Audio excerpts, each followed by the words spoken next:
ಎಲ್ರಿಗೂ ನಮಸ್ತೆ. ಈ ದಿನ ನಾನು ಸ್ವಲ್ಪ ಮನೆಯಲ್ಲಿ ಇದ್ದಂತಹ ಪಾಟ್ಗಳನ್ನು ತೋರಿಸ್ತೇನೆ. ಮನಿ ಪ್ಲಾಂಟ್ ಗಿಡ ಮತ್ತು ಬೇರೆ ಹೂವಿನ ಗಿಡ ಎಲ್ಲ ತೋರಿಸ್ತೇನೆ.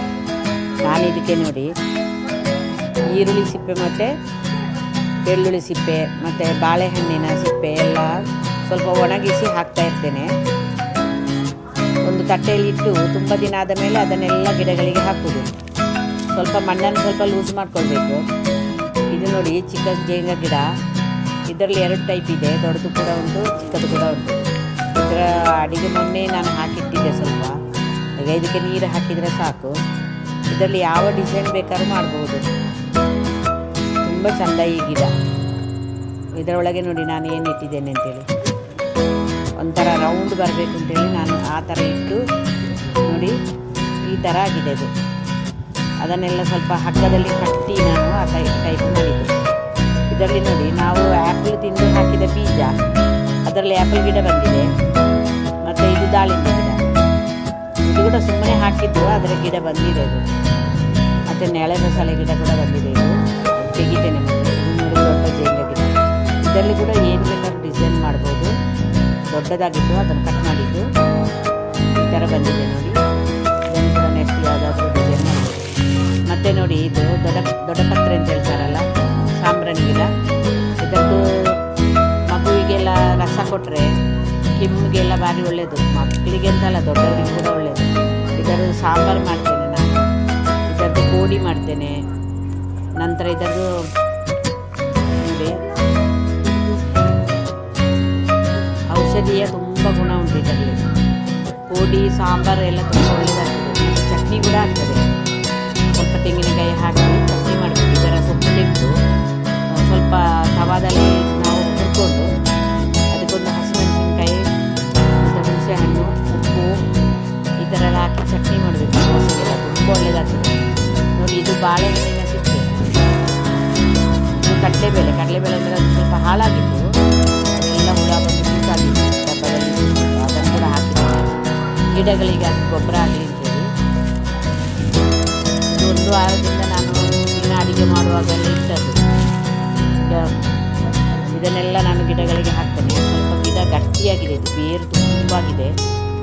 ಹಾಗಾಗಿ ಸ್ವಲ್ಪ ಮಣ್ಣನ್ನು ಸ್ವಲ್ಪ ಲೂಸ್ ಮಾಡಿ ನಂತರ ಗಿಡಗಳಿಗೆ ಗೊಬ್ಬರ ಹಾಕಬೇಕು. ಪೇಟೆಯಿಂದ ತಂದ ಗೊಬ್ಬರ ಕೂಡ ಹಾಕ್ಬೋದು, ಆದರೆ ಇದು ತುಂಬ ಒಳ್ಳೆಯದಾಗ್ತದೆ. ಈರುಳ್ಳಿ ಮತ್ತು ಬೆಳ್ಳುಳ್ಳಿ ಸಿಪ್ಪೆ, ಬಾಳೆಹಣ್ಣಿನ ಸಿಪ್ಪೆ ಅಂತೂ ತುಂಬ ಒಳ್ಳೆಯದಾಗ್ತದೆ. ಬಾಳೆಹಣ್ಣಿನ ಸಿಪ್ಪೆ ಚಿಕ್ಕ ಚಿಕ್ಕ ಪೀಸಾಗಿ ಮಾಡಿ ಕತ್ತರಿಯಲ್ಲಿ ಕಟ್ ಮಾಡಿ ಕೂಡ ಹಾಕ್ಬೋದು. ಇಲ್ಲದ್ರೆ ನಾವು ಕೈಯಲ್ಲಿ ಹೀಗೆ ಅದನ್ನು ಸ್ವಲ್ಪ ಸಣ್ಣ ಸಣ್ಣ ಪೀಸಾಗಿ ಮಾಡಿ ಕೂಡ ಹಾಕ್ಕೊಳ್ಬೋದು. ಈ ಸೈಡ್ ಆಯಿತು, ಇನ್ನು ಆ ಸೈಡ್ ಕೂಡ ಮಾಡಲಿಕ್ಕಿದೆ.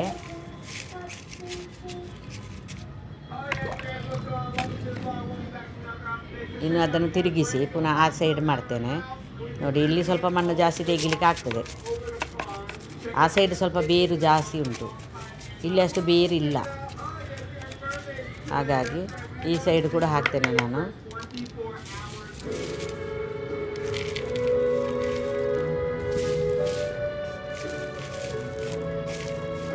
ಹೀಗೆ ಸ್ವಲ್ಪ ಸ್ವಲ್ಪ ಹಾಕಿ ನೀರು ಹಾಕಿದರೆ ಚೆಂದ ಆಗ್ತದೆ. ಗಿಡ ತುಂಬ ಚೆಂದ ಬರ್ತದೆ. ಮತ್ತು ಇದರ ಮೇಲಿನಲ್ಲೇ ನಾವು ನೀರು ಹಾಕಿ ಧೂಳೆಲ್ಲ ತೆಗಿತಾ ಇರಬೇಕು. ಈ ಥರ ತೊಳ್ಕೊಂಡಿರಬೇಕು. ಇಲ್ಲದ್ರೆ ಗಿಡ ಎಲ್ಲ ಸ್ವಲ್ಪ ಧೂಳು ಹಿಡಿದು ಗಿಡದ ಬೆಳವಣಿಗೆ ಕಮ್ಮಿ ಆಗ್ತದೆ ನೋಡಿ. ಈ ಥರ ನೀರು ಹಾಕಿ ತೊಳ್ಕೊಂಡ್ರೆ ಆಯಿತು, ತುಂಬ ಚೆಂದ ಕಾಣ್ತದೆ.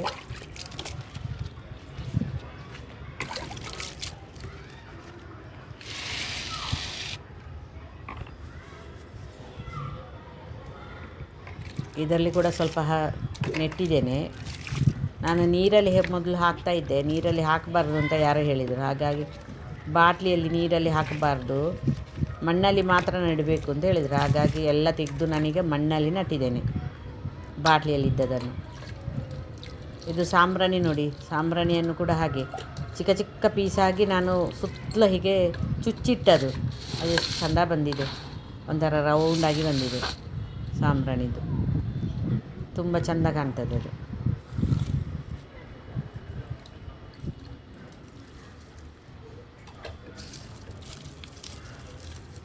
ಬಿಸಿಲಂದರೆ ಬಿಸಿಲು ಬ್ಯಾಂಗ್ಳೂರಲ್ಲಿ.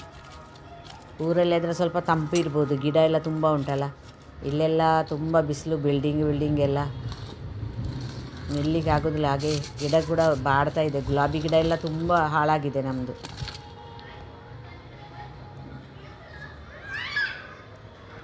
ಹೂವು ಕೂಡ ಆಗ್ತಾಯಿತ್ತು.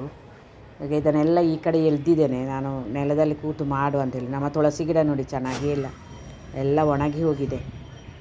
ಈಗ ಇದರಲ್ಲಿ ಗಿಡ ಬಂದದನ್ನೆಲ್ಲ ತೆಗಿಬೇಕು. ಇದು ಮಾತ್ರ ದಿನ ಒಂದು 10 ಹೂ ಸಿಗ್ತದೆ ನಮಗೆ ದೇವರಿಗೆ.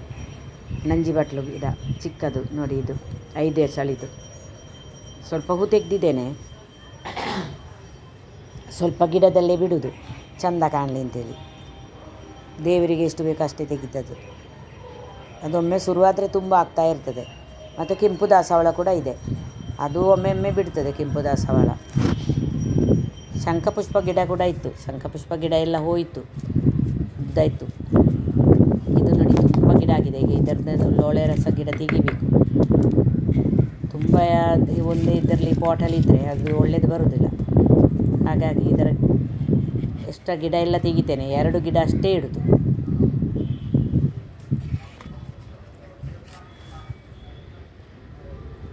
ಬೇರೆ ಪಾಟಲ್ಲಿ ಇದನ್ನು ಹಚ್ಚಬೇಕು, ಇಲ್ಲದಿದ್ದರೆ ಯಾರಿಗಾದರೂ ಬೇಕಾದರೆ ಕೊಡ್ಬೋದು ಅಂತೇಳಿ. ತುಂಬ ಬಂದಿದೆ, ಇಲ್ಲದ್ರೆ ಊರಿಗೆ ಹೋಗುವಾಗ ತಗೊಂಡು ಹೋಗ್ತೇನೆ ಅಂತೇಳಿ. 4-5 ಗಿಡ ಉಂಟು. ಇದರಲ್ಲಿ 2 ಗಿಡ ಇಟ್ಟು ಮತ್ತೆ ಉಳಿದದೆಲ್ಲ ತೆಗಿಬೇಕು ಅಂತ ನೋಡಿ. ಎಲ್ಲ ತೆಗ್ದಾಯಿತು. ಈಗ ಅದಕ್ಕೂ ಕೂಡ ಇದು ಮಾಡಿದ್ದೇನೆ,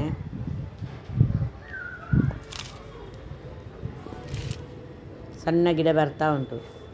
ನೆಕ್ಸ್ಟ್ ದೊಡ್ಡದಾದ ಕೂಡಲೇ ಅದನ್ನು ಕೂಡ ತೆಗಿತೇನೆ ಅಂತೇಳಿ. ಇದರಲ್ಲಿ ಅಲೋವೆರಾ ಸೋಪ ಮಾಡಿದ್ದು ಹಳೆ ವೀಡಿಯೋದಲ್ಲಿ ಇದೆ ನೋಡಿ. ಅಲೋವೆರಾ ಸೋಪು ತುಂಬ ಒಳ್ಳೆಯದಾಗ್ತದೆ ಅಲೋವೆರಾ. ಇದನ್ನು ತೆಗೆದು ನಾವು, ಇದು ಸ್ವಲ್ಪ ದೊಡ್ಡದಾಗಬೇಕು, ಅದರ ರಸ ತೆಗೆದು ಬೆಳಿಗ್ಗೆ ಬರೇ ಹೊಟ್ಟೆಗೆ ತಿನ್ನಬೇಕು. ಅಂದರೆ ನುಂಗಿ ಬಿಡಬೇಕು. ಆ ಕಡೆ ತಿನ್ನಲಿಕ್ಕೆ ಅಂತ ಆಗೋದಿಲ್ಲ ಬಿಡಿ, ಕಹಿ ಅಂದರೆ ಕಹಿ ಇರ್ತದೆ. ಪಿತ್ತಕ್ಕೆ ಅಥವಾ ಹೊಟ್ಟೆಯೊಳಗೆ ಕೂದಲೆಲ್ಲ ಹೋದರೆ ಎಲ್ಲ ಹೊರಗೆ ಬರ್ತದೆ ಅದು ಮೋಷನಲ್ಲಿ. ತಿಂದರೆ ಏನು ಹಾಳಲ್ಲ, ಒಳ್ಳೆಯದು. ಇದು ನೋಡಿ ನೆಲ ಬಸಳೆ, ಇದನ್ನು ಸಾರು ಮಾಡುವಂಥ ತುಂಬ ಇದೆ. ಎಲ್ಲ ಪಾಟಲ್ಲಿ ಬಂದಿದೆ ತಾನಾಗಿ. ಪುನರ್ವಸು ಅಂತ ಹೇಳ್ತಾರೆ ನೋಡಿ, ಅದು ಆಯುರ್ವೇದದಲ್ಲಿ. ಸಾಂಬಾರಂತೂ ಅದಕ್ಕೆ ನೆಲಬಸಳೆಗೆ ಬಟಾಣಿ ಹಾಕಬೇಕು. ಹಸಿ ಬಟಾಣಿ ಹಾಕಿ, ಒಂದು ಬಟಾಟೆ ಹಾಕಿ, ಈ ಸೊಪ್ಪು ಹಾಕಿ ಸಾಂಬಾರು ಮಾಡಬೇಕು. ಮತ್ತು ಒಂದು ಸ್ವಲ್ಪ ಕ್ಯಾಪ್ಸಿಕಮ್ ಹಾಕ್ಕೊಳ್ಬೇಕು. ಏನು ಪರಿಮಳ ಅಂದರೆ ತುಂಬ ಒಳ್ಳೆಯದಾಗ್ತದೆ ನೆಲಬಸಳೆ ಸಾಂಬಾರು. ಸೇಮ್ ನಮ್ಮ ಬಸಳೆ ಸೊಪ್ಪಿನಾಗೆ ಆಗ್ತದೆ ನೋಡಿ. ಇದು ಚಿಕ್ಕ ಹೂವು ಆಗ್ತಾ ಉಂಟು ಈಗ. ಫಸ್ಟ್ ದೊಡ್ಡ ಹೂವು ಆಗ್ತಾಯಿತ್ತು, ಇದರಲ್ಲಿ ಮುಗ್ಗಿಬಿಟ್ಟಿದೆ. ಏನೋ ಗಿಡ ಎಲ್ಲ ಸ್ವಲ್ಪ ಕೆಂಪು ಆಗ್ತಾ ಉಂಟು ರೋಗ ಬಂದಾಗ. ಇದು ಬಿಸಿಲಿಗೆ, ಇಲ್ಲಿ ತುಂಬ ಬಿಸಿಲು ಕೂಡ. ನಾವು 3rd ಫ್ಲೋರಲ್ಲಿ ಇದ್ದೇವೆ, ತುಂಬ ಎತ್ತರದಲ್ಲಿ ಇದ್ದೇವೆ. ತುಂಬ ಬಿಸಿಲು ಕೂಡ ಬರ್ತಾಯಿದೆ ನೋಡಿ. ಶಂಖಪುಷ್ಪ ದೊಡ್ಡ ಬಳ್ಳಿಯಾಗಿ ಆಗಿತ್ತು, ಈಗೆಲ್ಲ ಕಟ್ ಮಾಡಿ ತೆಗೆದದು.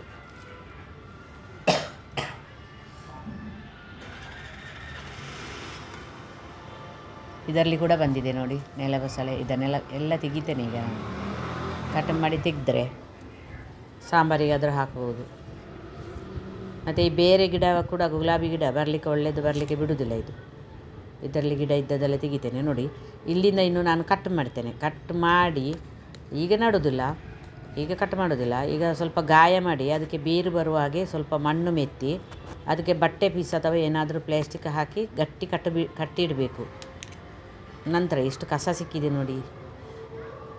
ನಂತರ ಕೆಳಗಿಂದ ಕಟ್ ಮಾಡಬೇಕು. ಮತ್ತು ಬೇರೆ ಪಾಟಿಗೆ ನಾವು ಹಾಕಿ ನೆಡಬೇಕು ನೋಡಿ. ಈ ಥರ ಮಣ್ಣು ಹಾಕಿ ಇಡಬೇಕು, ಚೆನ್ನಾಗಿ ಬರ್ತದೆ, ಬೇರು ಬರ್ತದೆ. ಅದಕ್ಕೆ ಬಟ್ಟೆ ಕಟ್ಟಿದ್ದೇನೆ ಈಗ ನಾನು. ಈಗ 1 ತಿಂಗಳಾದ ಮೇಲೆ ಸ್ವಲ್ಪ ನೀರು ಹಾಕ್ತಾ ಇರಬೇಕು. ಮತ್ತು ಅಲ್ಲಿಂದ ಕಟ್ ಮಾಡಿ ಪುನಃ ಬೇರೆ ಪಾಟಿಗೆ ನಮಗೆ ನೆಡಲಿಕ್ಕೆ ಆಗ್ತದೆ. ಎಲ್ಲ ಕ್ಲೀನ್ ಮಾಡಿ ಆಯಿತು, ತುಂಬ ಹೊತ್ತಾಯಿತು, ನನಗೆ ಸಾಕಾಯಿತು. ಹಾಗೆ ಮನೆ ಒಳಗೆಲ್ಲ ಹಾಗೆ ಉಂಟು ಕಸ ನೋಡಿ. ಎಷ್ಟು ಮಣ್ಣು ನೀರು ತಂದು ಮೇಲೆ ಒಳಗಿಂದ. ನಮ್ಮದು ಮಗಳದು ಪುಟ್ಟ ಮನೆ, 1 BHK. ಒಳಗೆ ಅವಳು ಕೆಲಸ ಮಾಡ್ತಾಯಿದ್ದಾಳೆ, ಹಾಗೆ ಒಳಗೆ ತೋರಿಸೋದಿಲ್ಲ ನಾನು. ಇದು ನಮ್ಮ ಮಗುವಿದೆಲ್ಲ ಆಟಿಕೆ ಸಾಮಾನುಗಳು. ಇದು ನಮ್ಮ ದೇವರ ಮನೆ, ಅದು ಆಚೆ ಅಡುಗೆ ರೂಮು. 1 BHK ಇದು. ಒಳಗೆ ಅವಳಿಗೆ ಮನೆ ಒಳಗೆ ಕೆಲಸ ಮಾಡ್ತಾಯಿದ್ದಾಳೆ ಬೆಡ್ರೂಮಲ್ಲಿ, ಹಾಗೆ ಬೇಡ ಅಂತ ಅದು ತೋರಿಸೋದಿಲ್ಲ.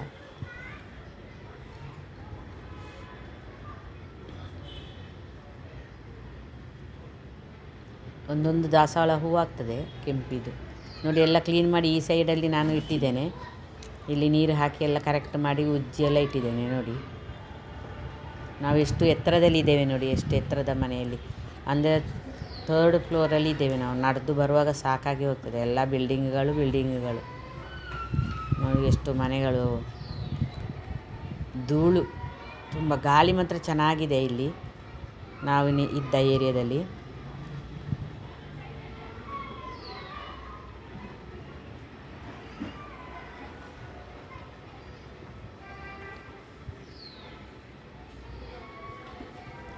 ಫುಲ್ಲು ಮನೆಗಳು ತೋರಿಸ್ತಾ ಇದ್ದೇನೆ ನೋಡಿ.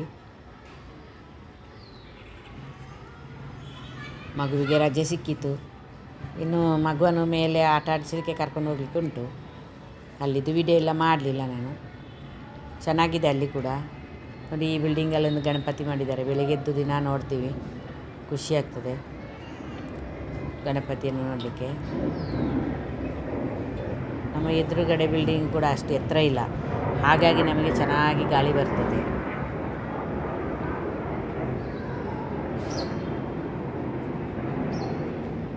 ಫುಲ್ಲು ದೇವಸ್ಥಾನದ ಹಾಡೆಲ್ಲ ಕೇಳ್ತದೆ ಇಲ್ಲಿ. ನಮ್ಮ ಮನೆ ಪಕ್ಕದಲ್ಲಿ ಶಿವ ಗಣಪತಿ ಮತ್ತು ನವಗ್ರಹ ದೇವಸ್ಥಾನ ಇದೆ. ಇದು ಮೇಲೆ ಹೋಗಲಿಕ್ಕೆ, ಇದರ ಮೇಲೆ ಹೋಗಿ ಮಗುವನ್ನು ಆಟ ಆಡಿಸೋದು ನಾವು ಅದರ ಮೇಲೆ. ಈಗ ನಾನು ಕೆಳಗಿದ್ದು ಸ್ವಲ್ಪ ತೋರಿಸ್ತೇನೆ ನೋಡಿ. ಕೆಳಗೆ ಅಂದರೆ ಕೆಳಗೆ ಎಲ್ಲ ಆ ಸೈಡಲ್ಲಿ ಬಿಲ್ಡಿಂಗ್ ಎಲ್ಲ ತೋರಿಸ್ತೇನೆ. ದೇವಸ್ಥಾನ ಈ ಸೈಡಲ್ಲಿ ಇರುವುದು. ಅಲ್ಲಿಂದ ಹಾಡೆಲ್ಲ ಕೇಳ್ತಾ ಇರ್ತದೆ. ಒಳ್ಳೊಳ್ಳೆ ದೇವರ ಹಾಡೆಲ್ಲ ಹಾಕ್ತಾರೆ, ತುಂಬ ಖುಷಿ ಆಗ್ತದೆ.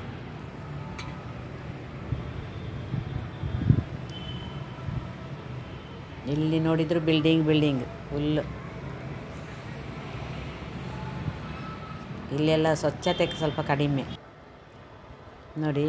ಇದು ನಮ್ಮ ತಂಗಿ ಮನೆಯಲ್ಲೇ ಹೂವದ್ದು ಎಷ್ಟು ಚೆನ್ನಾಗಿ ಆಗಿದೆ ನೋಡಿ. ಗುಲಾಬಿ ಗಿಡ ನೋಡಿ, ಕಲರ್ ಬೇರೆ ಬೇರೆ ಟೈಪ್ ಇದೆ.